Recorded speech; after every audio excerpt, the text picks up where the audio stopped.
what's shaking, everybody? Welcome back to another edition of the Orange Bloods Texas Football Channel. I'm Geoff Ketchum. That is Anwar Richardson. It is a Monday Overreaction show, which means shout out to Rogue Apothecary and the guys over at therogueshop.com, the sponsor of the Monday Overreaction show. And quite frankly, Anwar, the show that's taking over the YouTube universe. It is our most popular thing that we do every single week. It's people love the overreactions. They do everywhere I go. Someone stops me and it's like not like HEB all the time, right? But majority of places, people are like, hey, they love the Overreaction Monday shows.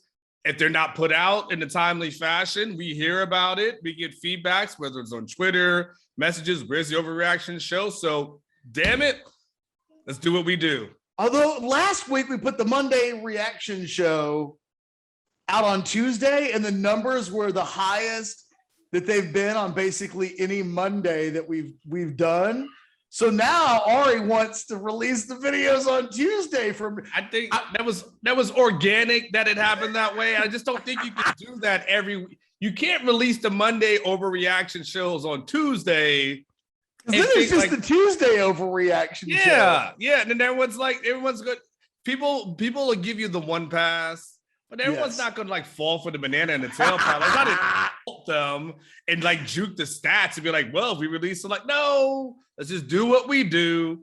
People will follow, but I'm not in favor of trying to, hustle them in some way. I'm not going to do that. I don't want to be part of that. Page.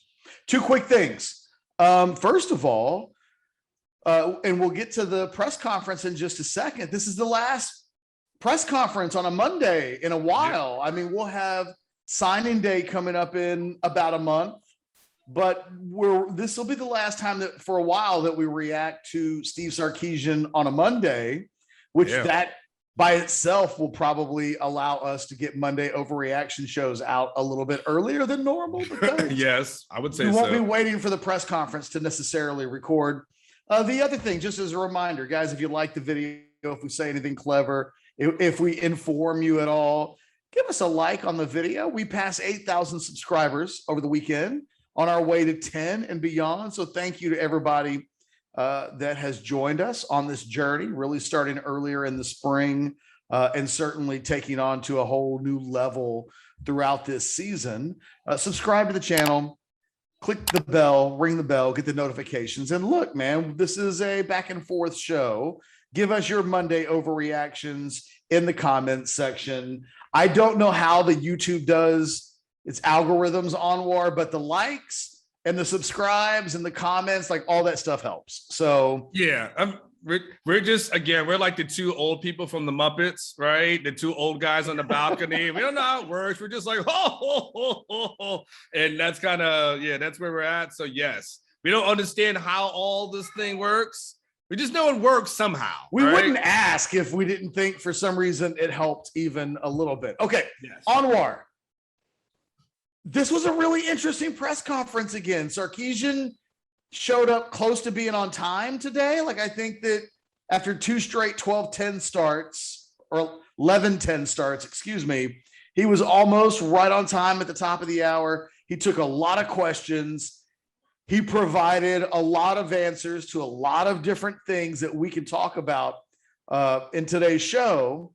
Your biggest Monday overreaction from this press conference, the last of the year, leading into Friday's Kansas State game, is what? I mean, first of all, there were so many good things that were there, and not all of them I would necessarily consider to be a negative.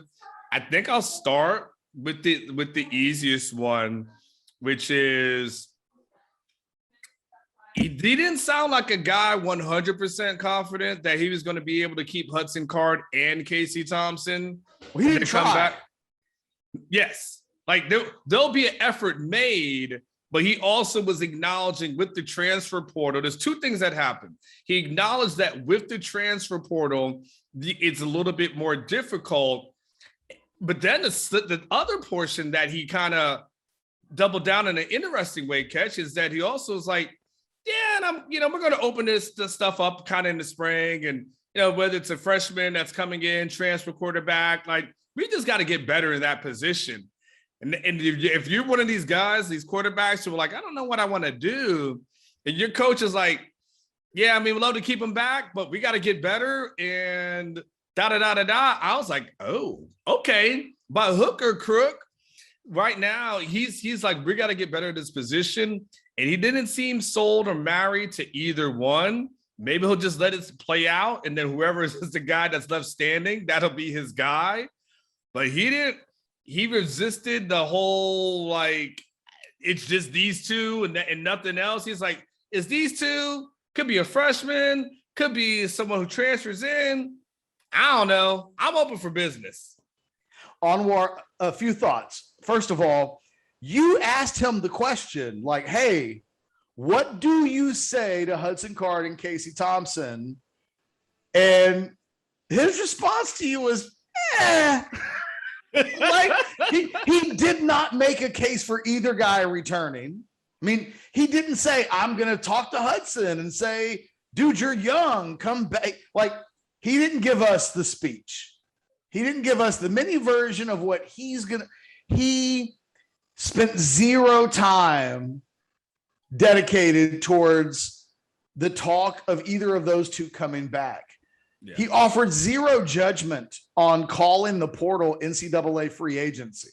I mean, he said it, but he didn't say it in a way that made you think one way or the other he thought it was bad or negative. Like, I didn't even get the sense that he thought it was negative that he might lose two quarterbacks, because he was quite honest about, hey, he isn't standing pat at quarterback. He can't stay pat at quarterback. We talked about this last Monday when one of my big overreactions was Casey Thompson's out of here, period.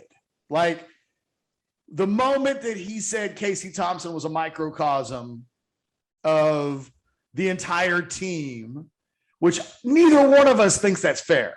But he said it. And it was like, oh God, what if his dad heard? You know what I mean? Like, Charles Thompson heard that. The next day, Casey shows up at the press conference, like turning into his own hype man, reminding people of his stats and what he's done. And it's not an accident that happens one day after his coach was given an opportunity, I don't know, to fight. I don't know. To do whatever, say whatever. And his comments were what they were. Today, Sarkisian is telling these guys to get in the portal. And one of my other big overreactions from a week ago was, I think Sarkisian may have an idea of who his guy is one way or the other in this portal, whether that's the Quinn Ewers rumor that won't go away, or whether or not they just have an idea of some guys that they've recruited that might be, these portal things are usually, the riddle is solved of where they're going to go. Yeah. Usually before their names are even in the portal. There are obviously tons of examples where that isn't the case, but it felt like every guy that transferred from Texas a year ago ended up at either USC or Utah the next day. Yes. It was like, oh, I'm putting my name into the portal. And then like 3 hours later, they've got media created that has them in new uniforms. And it's like, oh, so maybe these dudes do talk behind the scenes to kids and coaches, and it's all really dirty sausage making behind the scenes that nobody really wants to know.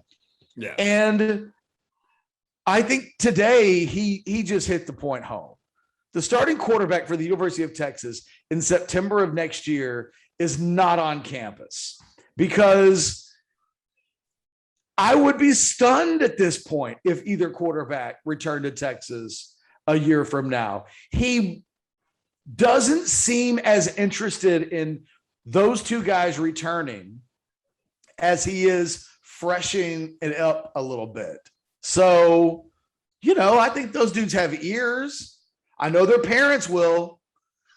And I know anybody who's represented them as a lawyer with aspirations of being an agent in this weird little NIL world where you can represent a guy off the field, but not on the field.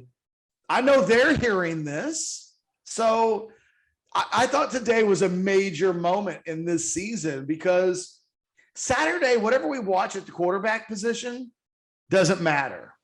Quite frankly, Saturday against West Virginia didn't matter. Steve Sarkisian's done with both of these dudes. You think he's done with both? Yes. Wow. I think he's done with both. Really? See, I think he's going to try to take two dudes in this 2020 recruiting class. Malik Murphy would be one, clearly. But if they can get Devin Brown or another guy to be the second guy, go get somebody in the portal, they'll have their depth. It'll be young. It'll be completely inexperienced. I don't think Steve Sarkisian wants to ever have to play one of these dudes ever again. I think he's done with both of them. I think both of the last 2 weeks, he's had an opportunity to talk to both of them through the media. He's had an opportunity to endorse their talent. I mean, how hard is it to say, well, look, man, Casey's had some struggles, but he's still third in the Big 12 in passing efficiency or first in touchdowns. And, you know, if it was Hudson Card, he can still talk about the talent. And there's a reason we thought we made him the starter. And like, all we've got to do is develop. And he's a young guy. Like, there are things that he could say. And instead he was like, I don't know. I know there's a portal. I know it's NCAA free agency. And like, yeah, we'll probably be in it. See, and I don't know that go ahead. I don't know, because part of me thinks that Sarkisian has to play this down the middle as much as he can for all three aspects, whether it's Thompson, whether it's Hudson, or whether it's for somebody who's out there that he wants. Now, I think when he gets his guy, he'll go all chips in, but I don't know. I don't know if he's totally done with either guy on campus. He's done. I think he's done. I would just take the different opinion on that. First of all, if he's done with either one, then who are you bringing in that's probably a non-starter or grad transfer that you know for sure is going to be better? He knows the answer to that question, and we don't. And I think, does he? Well, look, I can't say yes certifiably because Steve Sarkisian has been such a failure this year on the job. I mean, let's keep it a buck. They're 4-7. I mean, it's okay to say the obvious at this point. That could he get it wrong? Well, yes. I don't know whether he's got some back channel communications or indicators or, you know, I don't know what it is. But my vibe for each of the last two press conferences has been he knows my vibe is he knows.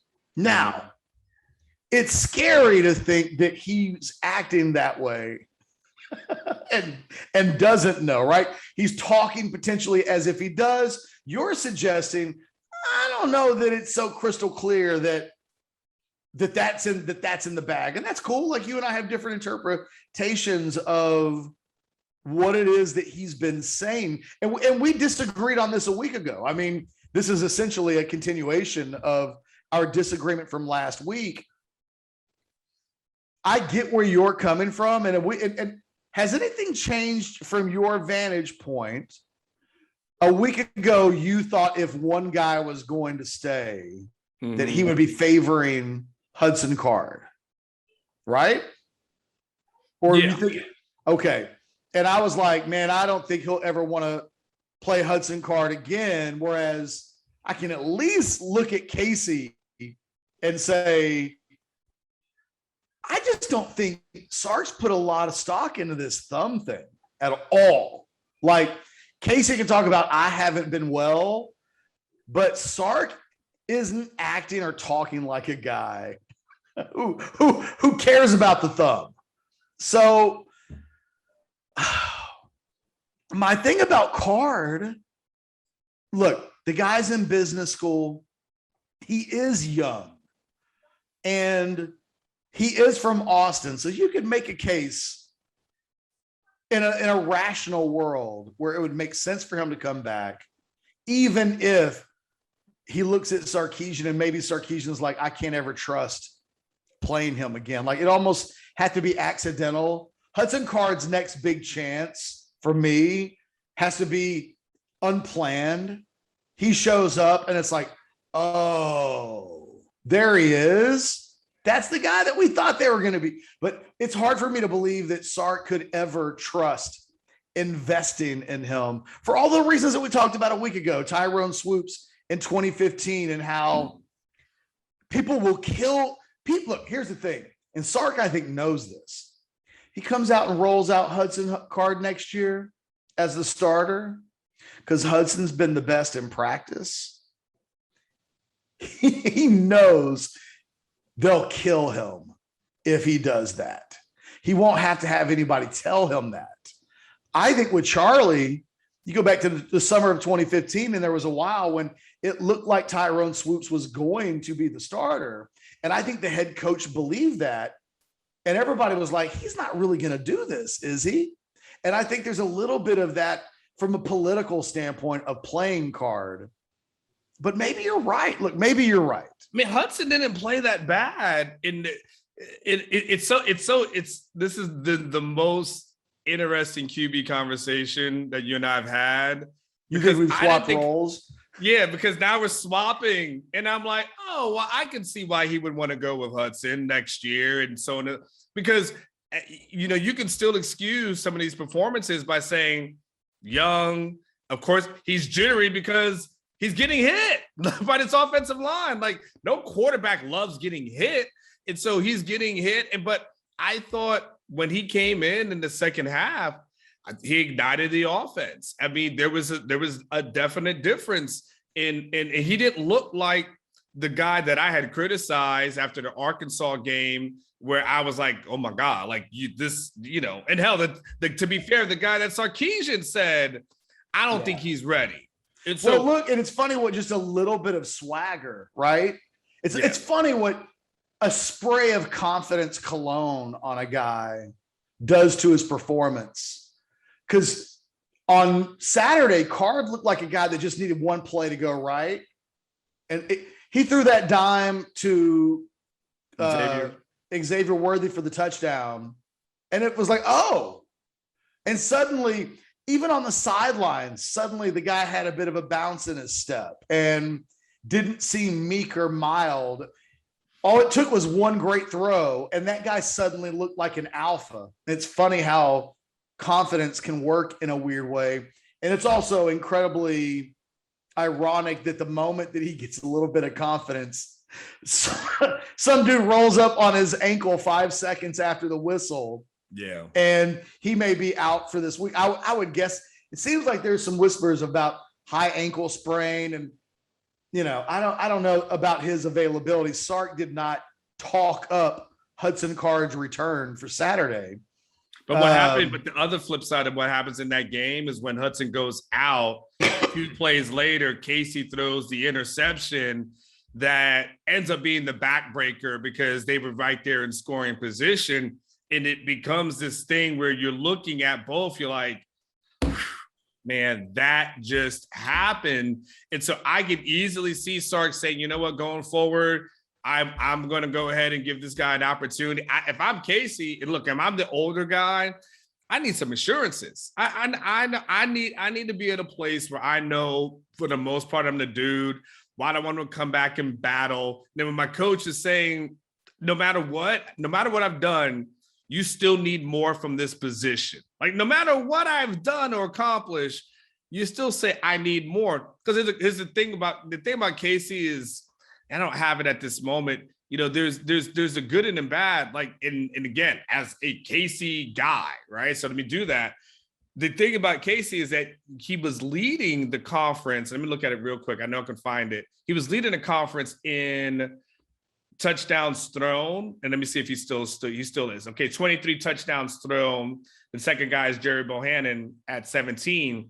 The flip side of that catch is that Casey's also thrown 8 interceptions. So his interception percentage, I believe, is either worst or second worst in the conference. It's not grossly like distortedly above. Like, he's way more ahead in touchdowns as a leader than he is in interceptions. Like, we're talking depth. I want to say he's at 2.8% or something like that. And the median / kind of average in the conference among the leaders is 2.5 to 2.2. So, you know, like, if we were just having a conversation, I was like, yeah, his interception percentage is 2.8 and another guy's 2.5. We wouldn't think, I don't think a lot of it because the margins seem pretty slim, but he's pretty clearly towards the top in interception percentage. And, you know, we knew, look, I thought Hudson would be a guy that threw 7 or 8 interceptions this year. I thought it's part of growing up. You know, it's less than 1 per game, but you know, that's part of growing up. And a lot of Casey's bad throws haven't been competing throws. So he's trusting his arm too much and making a throw into traffic that is an inexperienced throw. A lot of the throws that he's made this year that he's paid the price on have been, I think, the throws that cost him the job in the summer, which was a little more than Hudson. And that, I think, has even been the case in games this year. I mean, Hudson at his worst hasn't been a guy that's thrown the ball to the other team a lot. And Casey's just had too many throws where you're like, what was he seeing? What did he not see? I mean, there have been a couple of just, oh no moments with Casey, and Saturday's throw was one of them. I mean, it was a backbreaker. I mean, it was the game sealing moment. And like you said, Texas was threatening at that point. I mean, they weren't done in the water by any stretch of the imagination until that throw. You know, his completion percentage is at 62, Ketch, and that's 8th in the conference right now. Spencer is at 74.9. Brock is at, ironically, 73.4. And Casey's at 62%. So, which is still better than Sam from a year ago, if I'm not mistaken. Yeah, I can look. I think Sam was at 59, if I'm not mistaken. But I mean, I can tell you. That's me. Tell you within 10 seconds with a memory. But yeah, Sam was at 60.2%. Okay, I was just off. Still better than Sam's from a year ago. Yeah, I think that, you know, I Saturday was the worst that Casey, you know where Casey is, I think, a bit symbolic and a microcosm of this team. With all due respect to the Kansas game, where he statistically was historically good, after Baylor, he's played his worst football. So Iowa State was a disaster. Obviously, this past weekend against West Virginia was probably even his big. You know, he's played at a level in every game but Kansas for the last 4, it seems like, where Sark's had to like pull the hook, or Sark needed to pull the hook. So he's just regressed in a way that I think Sark's lasting memory of him will be more of the uneven downside than Thompson at his absolute best, which is unfair because, you know, Casey Thompson is a guy that had a historically good game against Oklahoma, for instance. And something like that should matter because that's a game that really matters against a team that's really good. It's not what we thought about Thompson early in the season when it was like Texas Tech and Rice felt like such a fool's gold of sample size to judge the guy through, because those teams don't matter and don't count, as evidenced by the fact that they're the last wins, except for TCU, that Texas has had. So I don't know. Let's move on from quarterback for a little bit. Okay, let's do it. Because there's a lot of other things that happened in today's press conference. I think that the continued discussion of how he builds this team next year remains a real interesting thing. And it doesn't sound like in the other question that you asked about when do you start talking to seniors and keeping these guys around, he didn't make it sound like it was the most important thing on his list of things to do, which I thought was a little interesting. It just continues to paint the picture for me that this dude is done with this roster, and he's convinced himself that he needs his guys first and foremost.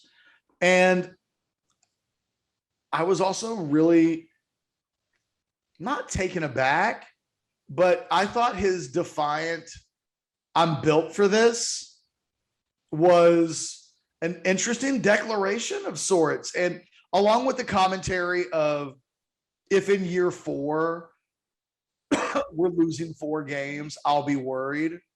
Now they've lost 7. So I thought it was a little disingenuous to kind of somehow paint what he's doing this year as equal to losing 4 in year 4. But I think paints, and I thought Alex noticed it in his review of the press conference on Orange Bloods, that it paints a picture of expectations. Not that we have to be told if he's losing 4 games in year 4, he's in trouble. But to hear him say that was somewhat interesting, and to also not hear him talk about year 2 or year 3. So we know what year 1 is, and we know that in year 4, if he's not better than 4 wins or 4 losses, that he would be worried. There's an empty space there that I thought his not answering was pretty interesting, because it's probably a pretty relevant question to say, okay, if that was what worries you in year 4, can you outline 2 and 3 for us so we know what that should be as well? I just thought he said all kinds of interesting little things today. The quarterback thing is obviously clearly we talked for 25 minutes about it, but let me address what you said what he's talking about year 4 though, before he go yeah. to 4. The thing is, I understand he said he's not worried. He should be. Yeah.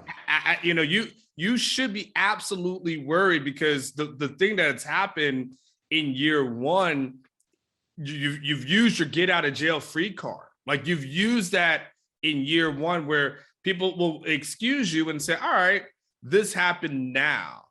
But you won't get to year 4 if you have more seasons like this. And you're probably not going to get to year 4 unless there's some sort of noticeable difference in this team. Like that, year 4 sounds great. This is Texas. Like that contract, someone will write that check and be done with it. You can start off 1-3 next year. There's no one's going to want to hear about anything else after that. You lose to UTSA in Alabama. Like, to me, he should be concerned, because Ketch, these kind of things aren't going to happen overnight. You and I did our post game on Saturday. You said, right now, how many wins would I give this team?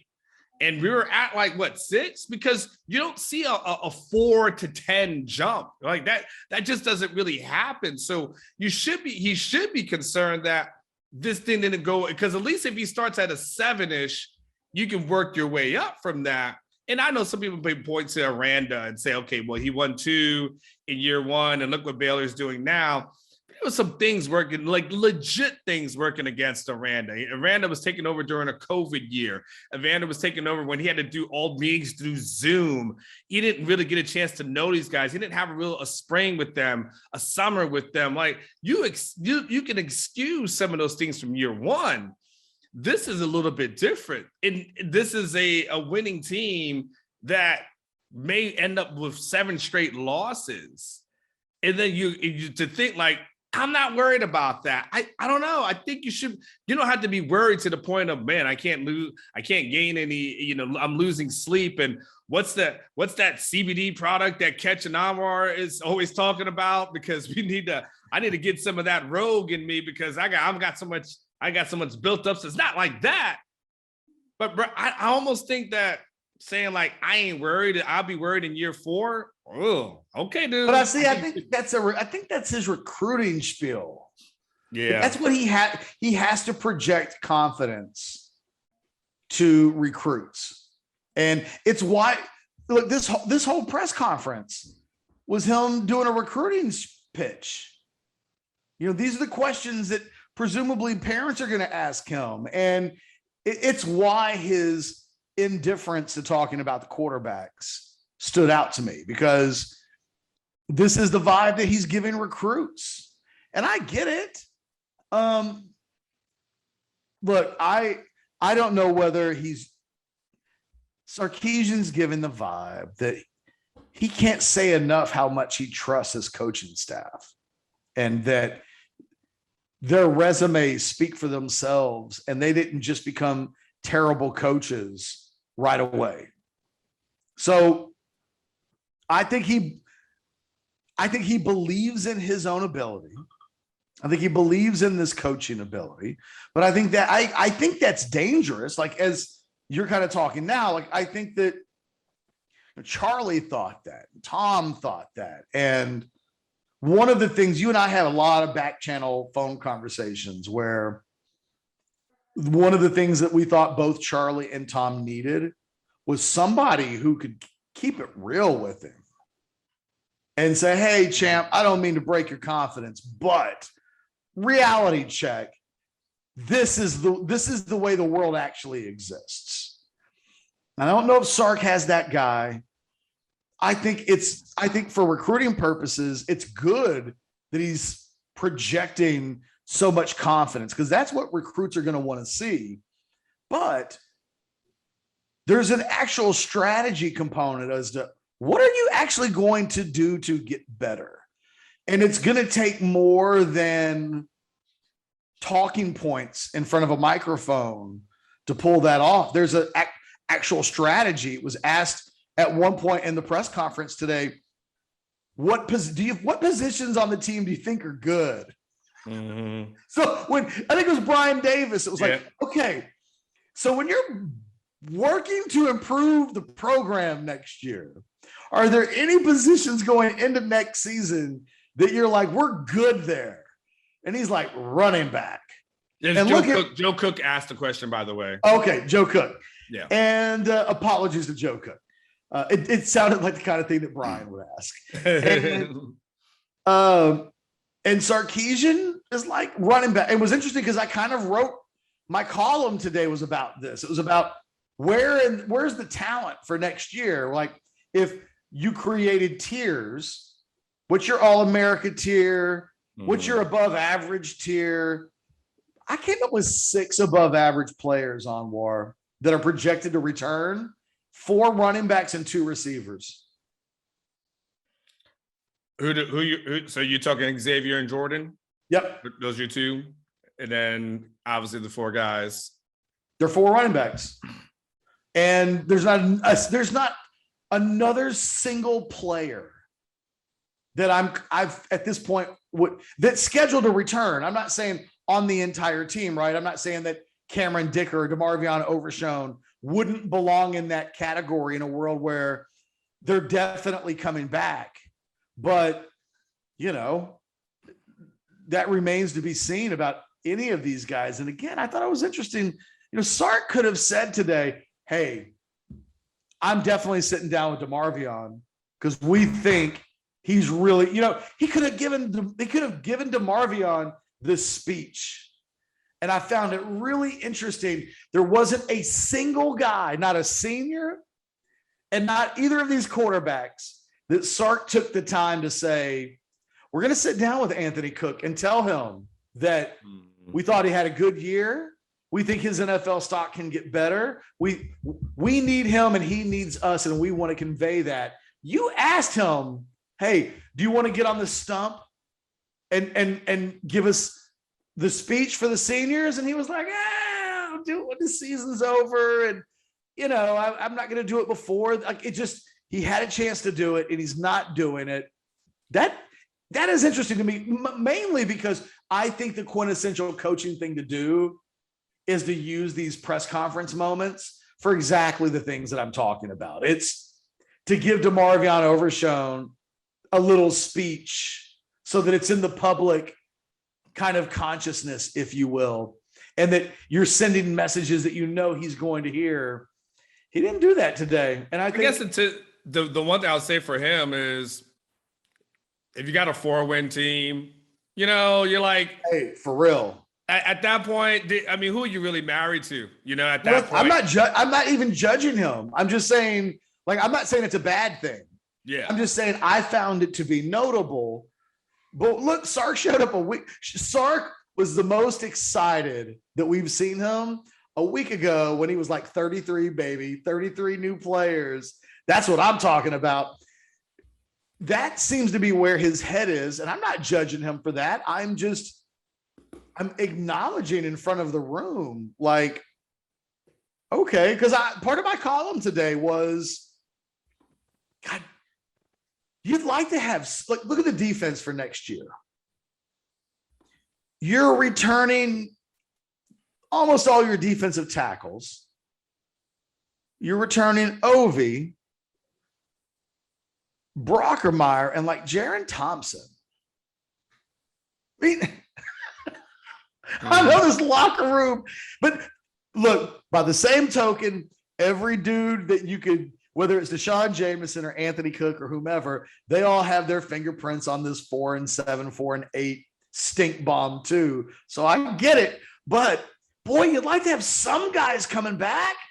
This is going to be a defense where potentially you're talking about 8 or 9 new starters. Yeah.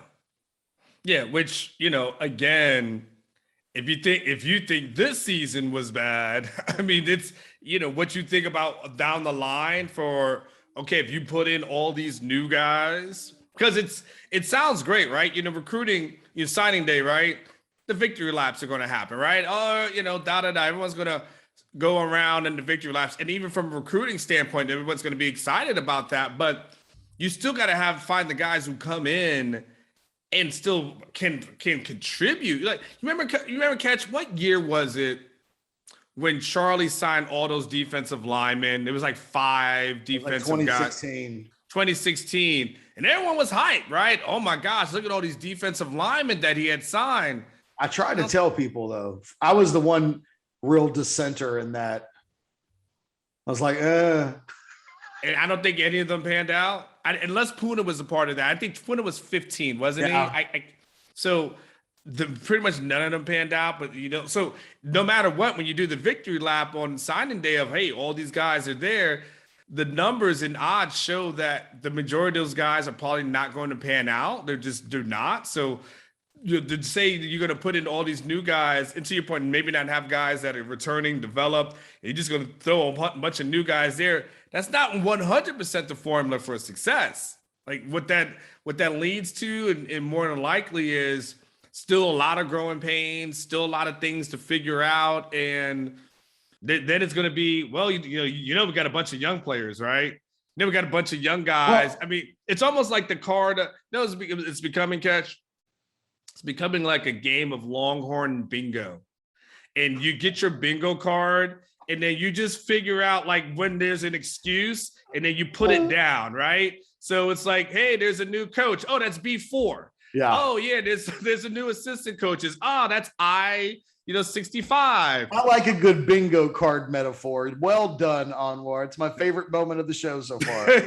There's some bingo cards here. And you just keep going to all the different things until you finally fill out your card of all your Longhorn excuses, and it's like bingo. Hey, real quick, I'm looking at the clock. It feels like we're at like a 5-minute warning. One thing that stood out to me amongst all of the news and little notes stuff, and nobody really specifically asked about this in the press conference, but in the note sheet today, Delia Adeoye, Ryan Bushevsky, Keandre Coburn, Rafidi Gramai, and Alvonte Woodard, and Kai Money for that matter. That's 6 guys. List juniors listed as guys that are going to participate as seniors on Sunday Senior Day.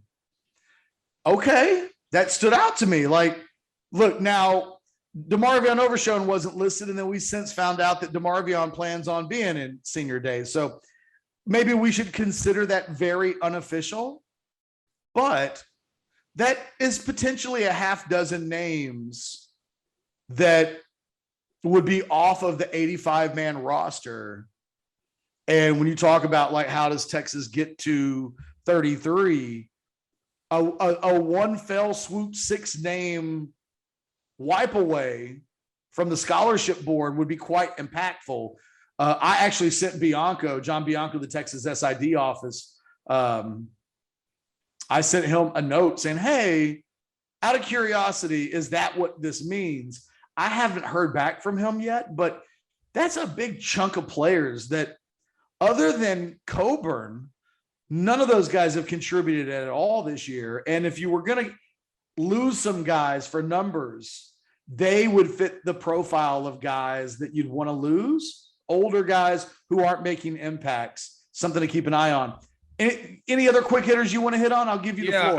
I thought when he talked about to the Joe Cook thing, he's, pass rush. It was the opposite of it, but he talked about how the things he wanted to improve: pass rush, depth on the offensive line, and getting healthy.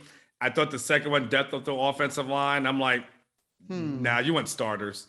You're not. I don't think you're looking for backups at this moment. I do believe that, but I think he's clearly has understood, and he even talked about it, Ketch, like that you've got to be able to generate a pass rush, and it's kind of like realizing that they just did not generate a pass rush, especially up front, and how they have to get better in that. So the good thing I thought about today, Ketch, was that I think he clearly defined and clearly articulated where he thought the strengths and weaknesses of this team is. And we know what to look for in the offseason. We know, okay, when he brings in this guy, he's identifying that. When he brings in this guy, he's identifying this is for his strength or to bolster something. But if he signs a receiver, we may be like, well, you didn't talk about that before. So we'll see. But I think us knowing exactly where he is from a roster standpoint, I thought was really beneficial. And I enjoyed that transparency that he gave us. I can't even begin to imagine how we're going to react, because every guy they add in the portal is going to feel important, right? I mean, it's last year, it's like, oh, they added this guy in the portal and he can help. The thought was this was a good team. I was like, oh, pretty good player to come add some depth. This year, every guy's going to feel like, oh, that guy's supposed to be the answer. Oh, well, we didn't have a pass rush this year. And so a guy comes in as a pass rusher, and it's going to be, the importance of that guy in 2022 when we judge what happens in 2022. If Ovie Oghoufo is this year's guy, we'll look at Ovie Oghoufo next year, and we'll look at him as like, he's either the answer or this didn't work. It's a lot of what happens from a roster building standpoint. I'm not even trying to hype this up for like subscribers or views or anything. It's so different to anything that we've ever seen, either of us, in covering the sport. We can't do enough of that. We can't do enough of who's in the portal. Let's talk about who's in the portal. That is suddenly so much more interesting than the games. Yeah. And it's a total role reversal from a year ago or any year that we've ever known. Absolutely. Well, listen, I think, the last thing I'll say is for our subscribers, I think Ketch just kind of gave you a teaser to some of the content that we're going to have coming forward, which is, we're done. We understand. Look, there's a game on Friday, and we understand that that game has to be played. But Ketch and I have written on Orange Bloods. We're looking forward to 2022. That's where our focus is on. There's not much left to discuss here. There's no meat left on the bone of this 2021 season. For us, it's going to be about recruiting. It's going to be about the transfer portal. It's going to be about if there are any changes that are going to be made on the staff. I think you guys will enjoy the videos because they will be looking forward to the future going forward. So anyone's like, oh, you guys are a little bit negative. Well, hey, it's hard to find a lot of positives during a 6-game losing streak and the loss to Kansas. But looking to the future, I think we'll have a lot more uplifting conversation to have. So I thought this was the most uplifting show that we've done in weeks. Yeah, Overreaction Monday, probably since OU. Maybe you might have to go back to TCU if we're being completely honest. Hey, everybody, do us a solid. Like the video. We really do appreciate all the likes, subscriptions. We really do want to get this thing to 10,000 and beyond. Help us get there. Don't just watch the videos and don't slum with us. And then, don't even give us a name in the phone. Like, subscribe to the channel. Be with us. Don't give us that like side piece action where you check out the videos, but you don't want to claim us. Claim us with a subscription. I'm just saying. But for myself and Anwar Richardson, thanks for watching. We will do this again. We're going to have videos all week long, even with a short Thanksgiving Day week. We're going to have all your video needs covered. So we'll see you tomorrow here on the Orange Bloods Texas Football Channel. Later.